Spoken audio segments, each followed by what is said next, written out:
Vous avez devant vous le prisonnier numéro 1 sur 6, considéré comme un dangereux voleur à main armée. Il se prépare à entrer dans ce que beaucoup appellent l'enfer sur Terre. Ensemble, ces hommes ont tué 138 personnes. Dans la cellule 111, Freddy Munoz. En grandissant, Munoz voulait devenir astronaute, mais à l'âge de 13 ans, il s'est retrouvé mêlé à des gangs. Combien de meurtres avez-vous commis? 2 meurtres. À cause de son passé violent et de son appartenance à un gang. Les responsables de la prison l'ont gardé dans une cellule comme celle-ci tous les jours pendant les 10 dernières années. Ces 4 murs sont tout ce qu'il a. Il connaît chaque fissure, chaque centimètre de peinture écaillée. Qu'est-ce que cela fait à votre tête? C'est la misère perpétuelle.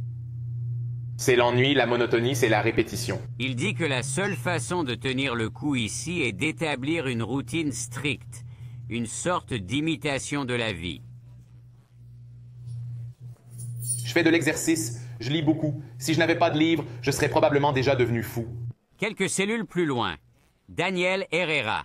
Il est aussi en isolement à cause de son appartenance à un gang. Il a 23 ans et purge une peine pour enlèvement.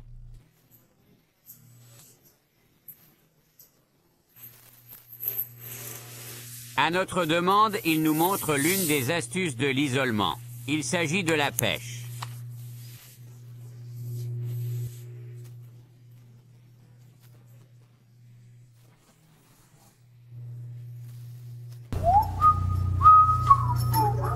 L'agent Joseph Vichoy fait sa ronde matinale. C'est l'heure du repas. Lors du ramassage des plateaux repas, l'agent Vichoy s'assure que personne n'a cassé un morceau de plastique qui pourrait être utilisé pour créer une arme. Est-ce un travail dangereux? Il faut un certain type de personne pour le faire. Nous travaillons à l'intérieur de la cage du lion, avec le lion. Pour assurer leur sécurité, les agents suivent des protocoles rigoureux. Par exemple, chaque fois qu'ils emmènent un détenu dans la cour, que l'on appelle la cage aux épaves, il y a une fouille à nu pour vérifier qu'il n'y a pas d'armes ou d'objets de contrebande. Le retour est tout aussi coordonné. Il n'y a pas d'autre solution que d'amener ce détenu de la cour à la prison. Le simple fait d'amener ce détenu de la récréation à son unité est soumis à une chorégraphie. Les détenus ont 1 heure par jour en dehors de leur cellule. Le fait d'être raccompagné à sa cellule par 2 gardiens est probablement le seul contact humain qu'ils en ont de toute la journée. 24 heures après le début de son séjour, le secrétaire commence à souffrir de l'enfermement. Il essaie de passer le temps en faisant de la musculation, mais il n'y a pas grand-chose à faire. La claustrophobie s'installe. J'avais l'impression que la cellule se refermait sur moi. Il commence à comprendre pourquoi cette forme de punition est devenue si controversée. Non seulement elle peut coûter 3 fois plus cher qu'une incarcération normale, mais ses détracteurs la qualifient de torture légalisée. Nous sommes des animaux sociaux. Nous sommes faits pour l'interaction. Enlevez-leur cela. Les critiques affirment que les détenus peuvent littéralement perdre la raison. Mais de nombreux responsables de l'administration pénitentiaire affirment qu'il s'agit d'un outil nécessaire. Ils citent en exemple un détenu comme Nathaniel Stein. Je ne pense pas avoir déjà interviewé quelqu'un qui est maîtrisé par 2 agents. Considéreriez-vous comme un homme dangereux? Cependant, il est en isolement pour avoir violemment attaqué un agent pénitentiaire. Pourquoi avez-vous fait cela? C'est une question difficile. C'est juste une situation. Je ne sais pas pourquoi. Vous êtes vous-même un meurtrier. J'ai remarqué que lorsque vous avouez quelque chose, vous souriez.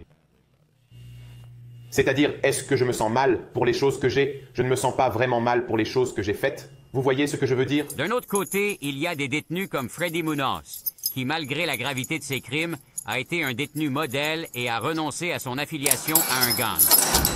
Munoz fait désormais partie des quelques détenus triés sur le volet pour quitter l'isolement et rejoindre la population générale de la prison, dans le cadre du plan du secrétaire d'État visant à réduire la population en isolement. Pouvoir sortir sans être menotté et attaché tous les jours, je pense que ce serait très bien pour moi. C'est la dernière matinée pour ce patron sous couverture. Enfin, le moment tant attendu de la libération. Après 48 heures passées à l'intérieur, il a conclu que l'isolement devait être utilisé, mais avec parcimonie et uniquement pour les plus dangereux. Plus tard, Freddy Munoz, Daniel Herrera et 6 autres détenus sont sortis de l'isolement de niveau 6 en vue d'un éventuel retour dans la population carcérale générale. Pour la première fois depuis des années, ils vont pouvoir s'asseoir les uns à côté des autres et avoir un vrai contact humain.